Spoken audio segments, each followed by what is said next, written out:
अस्सलामुअलैकुम, hello friends, welcome back to Bisha's kitchen. तो आज हम बनाने जा रहे हैं अलपतेल दाल गोश्त विद जीरा राइस।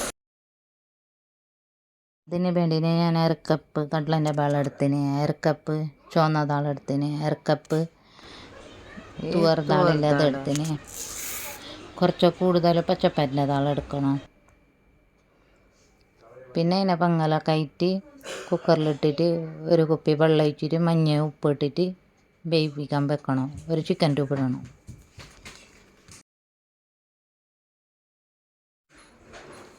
പിന്നെ ഒരു സൈഡിൽ ഞാൻ വലിയ കുക്കർ വെച്ചിന് ഇറച്ചിക്കറി ഉണ്ടാക്കാൻ വേണ്ടി. അതിന് ഞാൻ 4 ഉള്ളി മുറിച്ചിട്ട് എടുത്തിന്. എണ്ണ വെച്ചിട്ട് എണ്ണ കായുമ്പോൾ ഉള്ളി ഇടണം. ഉള്ളി കാഞ്ഞ പിന്നെ 3 തക്കാളി മുറിച്ചിട്ട് വെച്ചിന്. പിന്നെ ഉള്ളി കാഞ്ഞ പിന്നെ ഇല്ലേ ഉള്ളി നല്ല കായാനാകുമ്പോൾ ഇല്ലേ ഇഞ്ചി വെളുത്തുള്ളീൻ്റെ പേസ്റ്റിൽ 1 സ്പൂൺ ഇടണം. അതിനെ പങ്ങല മിക്സ് ആക്കണം.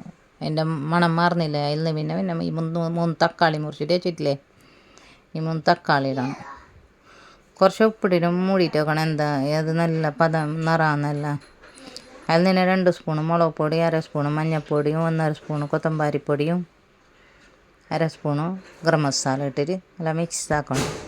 പിന്നെ ഞാൻ 1 കിലോ ഇറച്ചി ബീഫ് കയറ്റി വെച്ചിന്. അതിനിട്ടാൽ കഴിയും.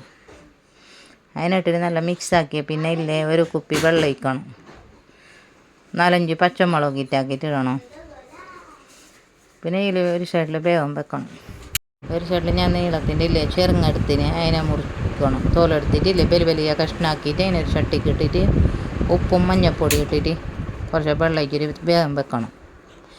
അത് വെന്തേ പിന്നെ ഇറച്ചിക്കറിയായില്ലേ അതിലേക്ക് ദാൾ ഞാൻ വേവിക്കാൻ വെച്ചിട്ടില്ലേ, അതിന് ദാളിൽ നല്ല മിക്സ് ആക്കിയിട്ട് നല്ല ഇത് വേവണം. ദാൾ മിക്സാക്കിയ പിന്നെ ഈ കറിക്ക് ഒഴിക്കണം. പിന്നെ ഈ ചെറുങ്ങ വേഗം വെച്ചിട്ട് ആ ചെറുങ്ങ വെന്തേ പിന്നെ ഈ കറിക്ക് ഒഴിച്ചാൽ കഴിയും. പിന്നെ കുറച്ച് കൊത്തമീർ മുറിച്ചിട്ടിടണം. പിന്നെ ഒരു സൈഡിൽ ഞാൻ ഗീ എടുത്തിന് ചട്ടിയിൽ അതിലേക്ക് ചെറിയൊരു ഉള്ളി എടുത്തിട്ടില്ലേ ഉള്ളി കായം വെച്ചിന്. ഗീ കുറച്ച് കൂടുതൽ എടുക്കണം. പിന്നെ 2 സ്പൂൺ ബടിസോപ്പ് എടുത്തിന്. ഇതിൽക്കിടണം ഉള്ളിക്കകത്ത്. ഉള്ളി നല്ല കാഞ്ഞ പിന്നെ 2 സ്പൂൺ മുളക് പൊടി ഇടണം. അതിനെ നല്ല മിക്സ് ആക്കിയ പിന്നെ ഈ കറിക്ക് ഒഴിക്കണം.